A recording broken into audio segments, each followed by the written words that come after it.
The message Oklahoma was sending, we're younger, we're quicker, we're deeper. We don't get scared by your building or anything like that. Oklahoma City, 3-0. They're so good. They're so fun to watch. For me, what they did to Denver and how easily they did it, the confidence with which they played, the swagger that they had. But to the rest of the West, that was a statement about what Oklahoma City is. 47 games for you with at least 30 this season. That ties the Thunder record. How are you just so consistent, like the Tide, night in and night out? My whole life is consistent. Everything I do.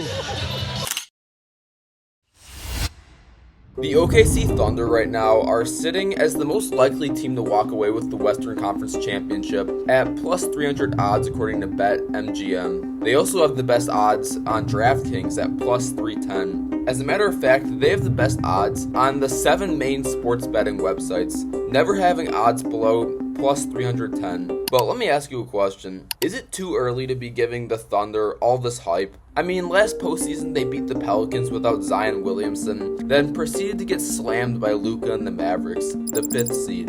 Why have the OKC Thunder become the overwhelming favorites in the West?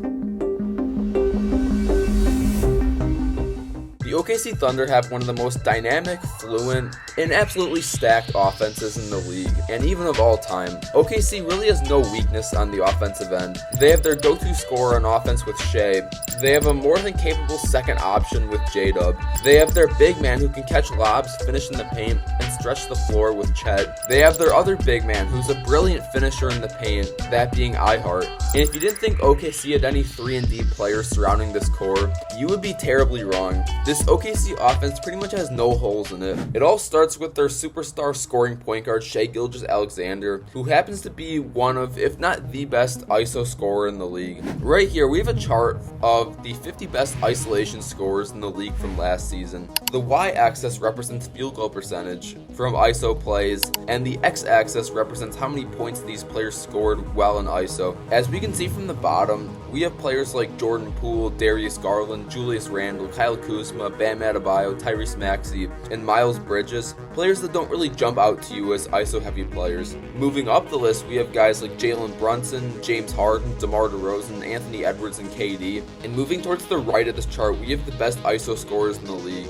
Joel Embiid, Jason Tatum, Shai Gilgeous-Alexander, and Luka Doncic. And while he doesn't have the highest points per game of these four, he does have the best efficiency. This blue trend line shows which isolation players have above and below the typical production standard. Players below are less efficient and should probably be taking less ISO shots. But the farther right you are, your efficiency gets excused for the high volume of scoring you do. Players above the trend line are guys that should probably be taking more ISO shots. As we can see, Shai Gilgeous-Alexander is in that high efficiency scoring group, while having the highest scoring average of that top group. But when you really think of Shai Gilgeous-Alexander, what pops up in your head? ISO God, free throw demon, nonchalant buckets, maybe 30 points every frickin' game. Did you know that Shai scored 30 points or more in 51 of his total 75 games he played last year? And that doesn't sound that eventful until you realized he had more 30-plus point games last year than Luka Doncic, who had a historic scoring season averaging 34 points a game. But let's really compare him to the greatest scoring seasons of all time. In 1987, Michael Jordan delivered an unforgettable scoring season, averaging 37 a night for a complete 82 games. Jordan had 67 games where he scored 30 or more. Ridiculous. In 2006, Kobe Bryant had 56 games with 30 or more points. In 2019, James Harden had 57 games with 30 points or more. I think it's no secret that Shai Gilgeous-Alexander is arguably the game's best scorer. But how does this OKC offense actually work? Well, it all starts with Shai with the ball, who's arguably the best driver of the basketball, who can get pretty much anywhere and break down pretty much any defense in the paint. Not only can he finish, but he's one of the best at drawing fouls down low, so he's pretty much bound to score when he gets there. In the rare case that he gets stopped near the rim, he can either A, hit a tough shot around the defense, or B, kick it out to an open shooter, which we've already discussed OKC has a plethora of. As tough as it is to stop Shai by himself, now try stopping him with his 7'1" stretch 5, The duo of Chet and Shea has been lethal. They love to run that pick and pop action to Chet and hit Chet with alley-oops where Shea finds him on. But Holmgren is more than capable of getting his own offense, consistently knocking down his own threes and drives. Something the Thunder love to do is use their little guys as screeners for Shea, who make great pick and pop threats, guys like Isaiah Joe, Lou Dort, and Aaron Wiggins. But we can't talk about the Thunder's offense without talking about J-Dub, or Jalen Williams, who is really just a mini Shea, a phenomenal second option that can get to the rim with ease and can create his own shot without difficulty.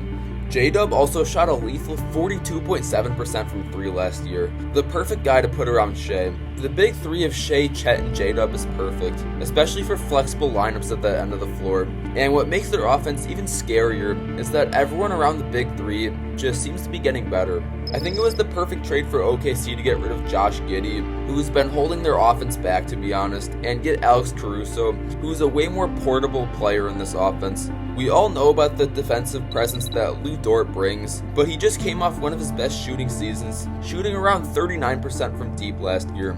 Rookie Cason Wallace already proved last year that he's ready to see big minutes, shooting 49% from the field and 42% from 3 in his rookie year. That's pretty impressive. Aaron Wiggins, despite seeing less minutes last year than 2023, is a more than capable player in this offense. The one problem that OKC had in the offense last year was a lack of front court depth, which getting Isaiah Hartenstein more than solved. There's just so much to be excited for in this OKC offense this season. But what if I told you they were elite on defense as well?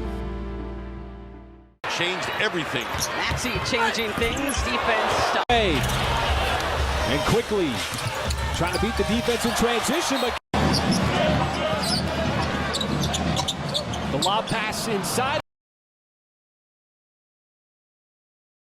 As crazy as the OKC Thunder's offense is this year, what if I told you that their defense was actually better and the real reason why the Thunder are strong championship contenders? Right here we have a dot plot that shows the amount of team steals each team got last year. Some notable teams are the Magic, Grizzlies, Timberwolves, and Pelicans, but it's the Thunder that take first place with 694 total steals last year. We can also look at the same thing for total blocks last year. Once again, some notable teams like the Suns, Timberwolves, Grizzlies, and Spurs, but it's the Thunder that once again finish at first place with a total of 538 blocks. When we combine the number of steals and blocks from last year, or stocks, the Thunder undoubtedly finish at first with 1,232 stocks from last year. OKC has a close 50 stock lead on the next closest team, the 76ers. Besides OKC, there was only 6 other teams in the league that cranked out 1,100 steals plus blocks. But when we compare the OKC Thunder's 2024 defense to the defenses of the last 5 years, the Thunder placed 4th place, only coming short to the 2020 Lakers, 2021 76ers, and the 2022 Memphis Grizzlies. Mind you, the numbers from 2020 and 2021 are adjusted for 82 games. The Thunder's defense was electric last year, but what if I told you that it got even better? Like, seriously. OKC over the offseason made probably the best possible decision for their defense and got rid of their weakest link on that end, Josh Giddey. OKC is the most insane defensive personnel in the whole league, with out-of-this-world defensive lineups they can use.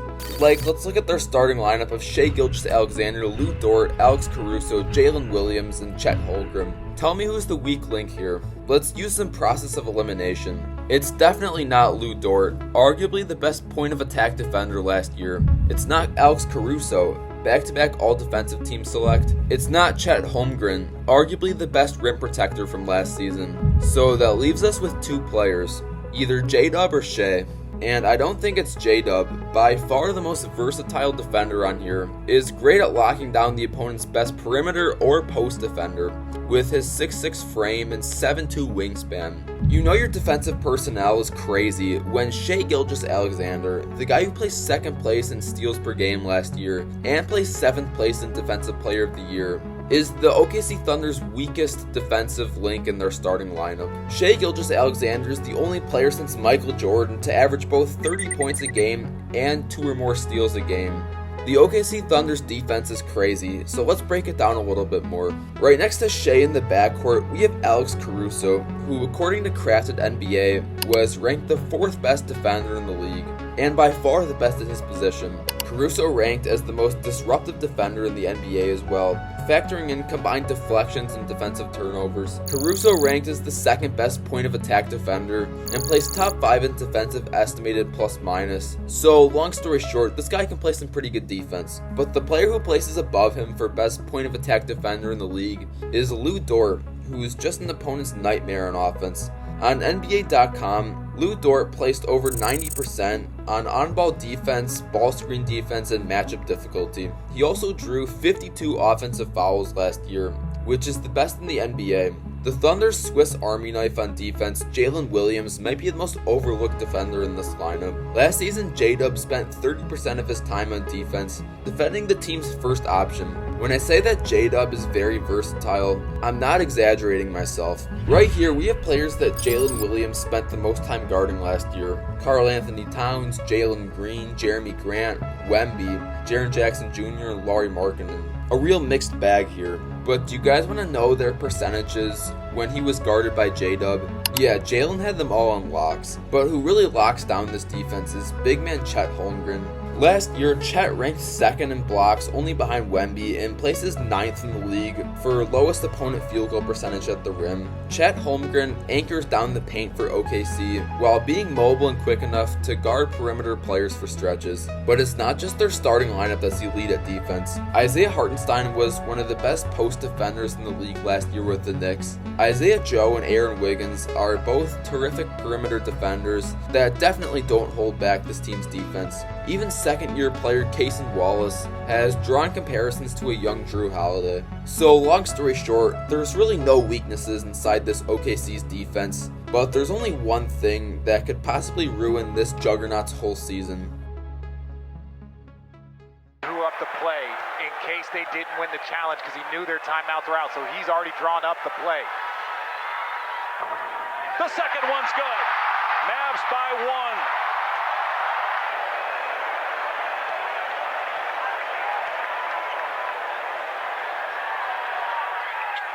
Misses it intentionally. Rebound Holmgren. Three-quarter court Jalen Williams. No! And the Dallas Mavericks, for the second time in 3 years, are going to the Western Conference Finals. So we've covered how electric, unstoppable, and flat-out unguardable the OKC Thunder's offense is. We've covered how insanely hard it is to score on the Thunder's lockdown defense. But there's still one more variable to factor in when looking at the odds of making a deep playoff run. Are the Thunder still too young to make a serious playoff push? Last year, the floating narrative around OKC was that they were a really young and super fun team to watch, but maybe a little bit too young with a lack of playoff experience. And this narrative proved to be true, losing to, on paper, a worse team than themselves in the Dallas Mavericks, mainly due to the Mavericks having more experience in these big moments. But is being too young still an issue for the Thunder, or are they so good this year that it doesn't even matter? When we look at history, playoff experience really doesn't matter when making a finals run. Well, kinda. When looking at the Western Conference champions over the last 10 years, it's all over the place. Right here we see the total amount of previous playoff games played in the starting lineup prior to the season's playoffs, and we also see the farthest that team got in the playoffs with the same core roster. As we can see, the Warriors have shown us that playoff experience certainly does help when getting out of your own conference. The Warriors consistently had starting lineups that had 400 to 500 or even more prior playoff games. The Lakers in 2020, with their core roster, didn't even make the playoffs prior, but had a starting lineup of 445 combined prior playoff games. But with every experienced group of veteran players, we have teams on here with very little prior playoff experience. The 2015 Warriors, 2021 Suns, 2023 Nuggets, and 2024 Dallas Mavericks were all on the lower side of playoff experience. The 21 Suns had 3 players in their starting lineup that never played a playoff game prior to 2021. The Nuggets and Mavs only made the conference finals prior to their NBA Finals appearance. The 2015 Warriors only made the conference semifinals with a lineup that had less than 100 combined playoff games. But what does the 2025 OKC Thunder look like if they were to win the West this year? The Thunder would have the least amount of prior playoff experience in their starting 5 with only 80 total games. But OKC doesn't just want to settle at making the NBA Finals, they want to lift up the Larry O'Brien Trophy in June. When looking at the prior playoff experience of the last NBA champions, experience becomes even more helpful, even necessary at some point, with the average championship starting lineup having over 300 prior playoff games. But we've seen some exceptions. The 2015 Warriors are by far the best comparison to the 2025 OKC Thunder. Going into the 2014 and 15 season, the Warriors were a young and upcoming team that had everything to prove to the league. After getting eliminated in the second round the year prior, the Warriors' number one option, star point guard, went on and won his first MVP. Do you guys see any similarities here? I sure hope so.